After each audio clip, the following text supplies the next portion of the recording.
Good afternoon, ladies and gentlemen. Welcome to this budget workshop, Tuesday, May the 10th, 2022. I call the meeting to order. A quorum of members are present. The media has been notified. I need a motion to approve the agenda. So moved. Second. I have a motion from Ms. Tanner, a second from Ms. Maroon to approve the agenda. Is there any discussion? All in favor of the motion, please respond by saying aye. Aye. Aye. By the way, Dr. Wigfall, we do have a quorum. Dr. Wigfall is on the telephone, so we do have a quorum, and the motion carries by a vote of 5-0. The purpose of the meeting is for Ms. Smith to present the budget workshop. Ms. Smith, you are now recognized.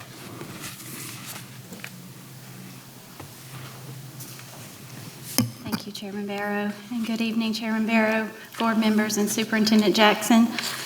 This evening I will be talking about the 22-23 budget. Excuse me a minute, Ms. Smith, could we turn that up a little bit? Turn the volume up or get closer to it? I'll try to stand closer. Is that I'm having trouble. better? I know I'm a little older, but... I'm struggling. It's okay. I will try to speak louder and into the mic. Thank you. Thank you. Very good. So there have been a few changes since the last workshop, and I will go over those changes tonight. And we anticipate having a first reading, most likely at the last meeting of this month. Let me pull up my presentation.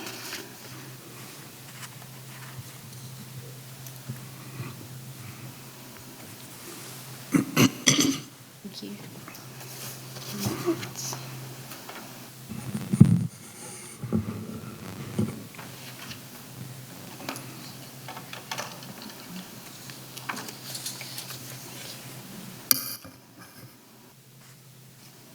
Is this better? Yes, that sounds much better. Well, I can't get the clicker to work.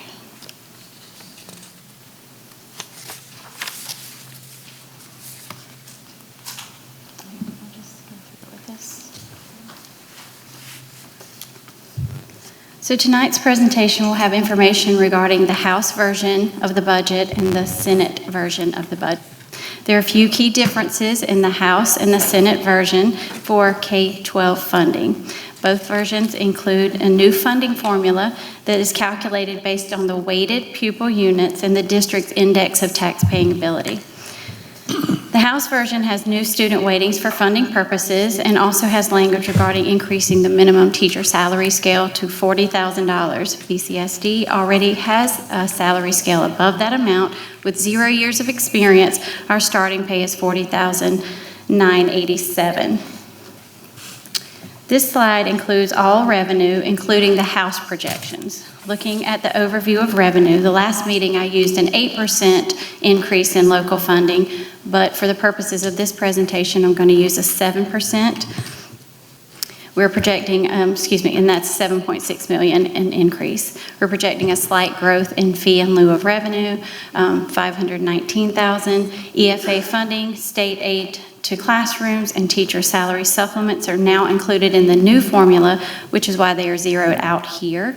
Revenue and Fiscal Affairs Office has provided our projections for property tax relief, and it will increase to $35.8 million.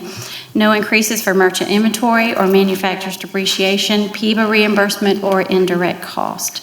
The new funding formula provides us with $139.2 million for general fund and $26 million for EIA that runs through the general fund. That brings our total projected additional revenue to $27.6 million. This slide includes the Senate projections. All local and other state revenue is the same as the last slide.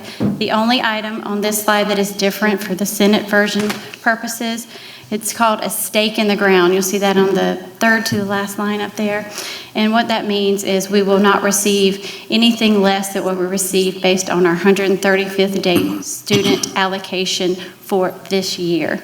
And then the item below it, the 10.7, is the additional funds received from the state based on the new funding formula.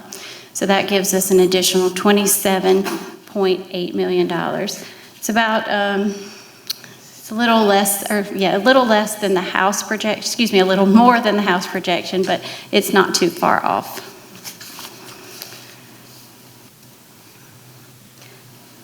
The assumptions, mandates, and considerations for 22-23 are a 7% local revenue increase, as we've already discussed. No millage increase for 22-23.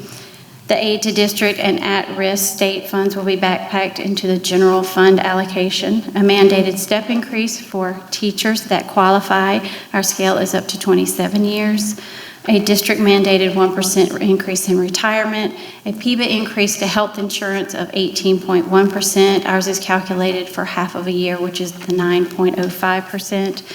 An 8% increase in bus driver pay from the state minimum bus driver salary scale, and a yearly increase in our insurance coverage. This slide shows our millage history since 2009, 2010. Millage was raised in 2015-16 and 2016-17, but again, it decreased again in 2019-2020 to 151.8 mills, and we're projecting to stay at 151.8 in 22-23. Ms. Smith, let me ask you,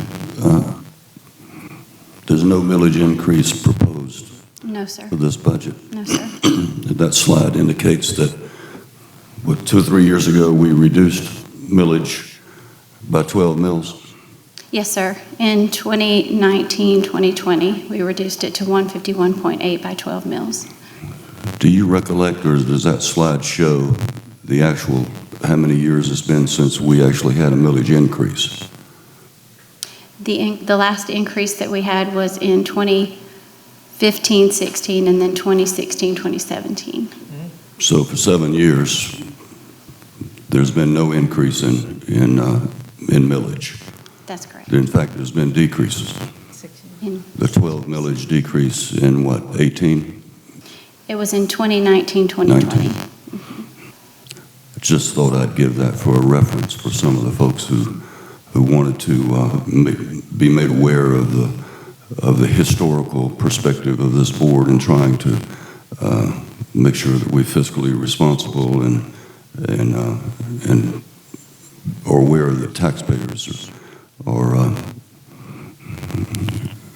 not paying more than what they should. And I think it's like 7 years since we've had an increase, unlike many other districts that surround us. So we've been fiscally responsible, and that's kind of a prelude for what I'm going to talk about maybe coming up, about some funds we need later on for some capital projects. Yes, sir. So looking at expenditures for next year, we'll have an increase to the general fund as a result of backpacking the aid to district and at-risk salaries of $1.9 million, a step increase for all qualifying employees. $3 million of the $4.7 are teachers only. The mandated retirement increase of $2 million, another $2 million for the PIBA health insurance increase, $400,000 for our insurance increase, the mandated portion for bus driver increase, and the 50 positions previously approved by the board, bringing us to $15.3 million. Additional considerations are 55 positions. Dr. Wright will share that information with you later this evening. That includes 35 certified and 20 classified positions for a total of $3.9 million. Vacancies of 1.4. Our self-insured workers' comp program at $500,000. In the past 2 years, we've budgeted $2 million each year, but we feel that $500,000 is sufficient for this coming year. And an increase in supply, travel, and athletic allocations for our schools based on formula is $115,000, bringing us to $6 million. And the total of those two items that I've mentioned are $21,457,000. If we base our revenue on the House version, which is the more conservative of the two, we will have $6.2 million to allocate. At the last board workshop, we talked about a 2% increase in employee salaries, and then we considered looking at a 1% increase so that we could do some other things as far as the classified salaries.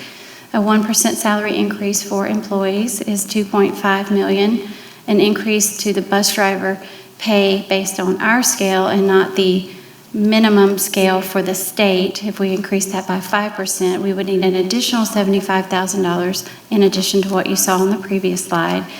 An increase to our custodial starting pay from $11.61 per hour to $14.75 per hour is $1.6 million. If we increase our bus assistant pay from $10.90 per hour to $14 an hour, that's $193,000. And if we increase our instructional assistant pay from $12.73, and that is based on a 7.25-hour day, to $15 an hour, so that was $12.73 an hour to $15 an hour, that is $1.3 million, bringing that to a total of $5.8 million. And that leaves us with about $390,000 to allocate. So we also have a few budget neutral positions that are requested for next year. There are 5 positions requested by the superintendent. They're listed here on this slide, and they will be funded by a reduction to current budget allocations, including the superintendent's legal account, consultant fees, and other departmental accounts, and they have already been identified. In addition, there are 3 positions that have been requested by the Office of Academics and Innovation, and they will also be funded by budget cuts from the same department in order to support these positions. There's a lot of information on a few slides. So the custodians, that's a starting base salary. It was $11.61 an hour. So with 0 years of experience, the starting pay is $11.61 an hour, and the proposed is to bring them to $14.75 per hour as starting pay. A $3.14 Yes, an sir. hour increase. That's substantial, and I think that's well deserved. The other one was for teacher assistants. Teacher assistants, and that's $12.73 per hour with 0 years of experience, bringing them to $15 an hour with 0 years experience. Based upon the amount of money that we had, we chose to choose these particular classified folks. But we weren't able to provide something for all of the classified. Is that right? That is right. But evidently the food service will be getting something from the federal.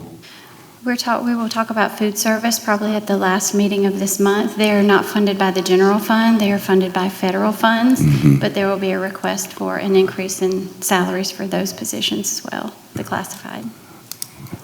Okay, thank you.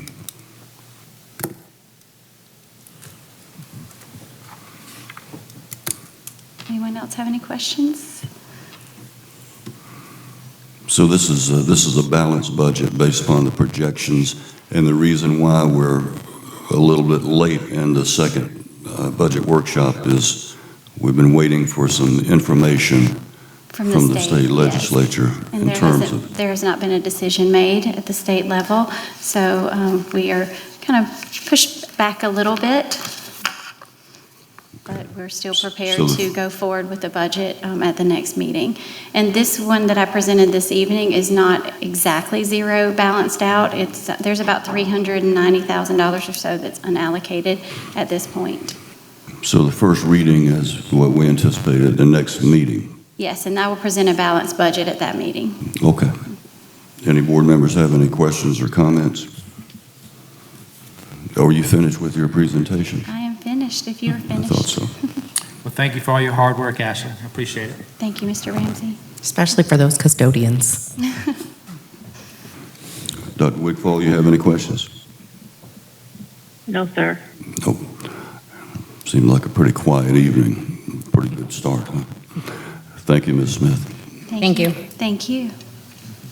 We'll entertain a motion to adjourn this budget workshop. So moved. Second. We have a motion from Ms. Tanner, a second from Ms. Littleton to adjourn the budget workshop. Is there any discussion? Hearing none, we'll call the question. All in favor of adjourning the budget workshop, respond by saying aye. Aye. Aye. Any opposed, nay? Workshop is adjourned by a vote of 6-0.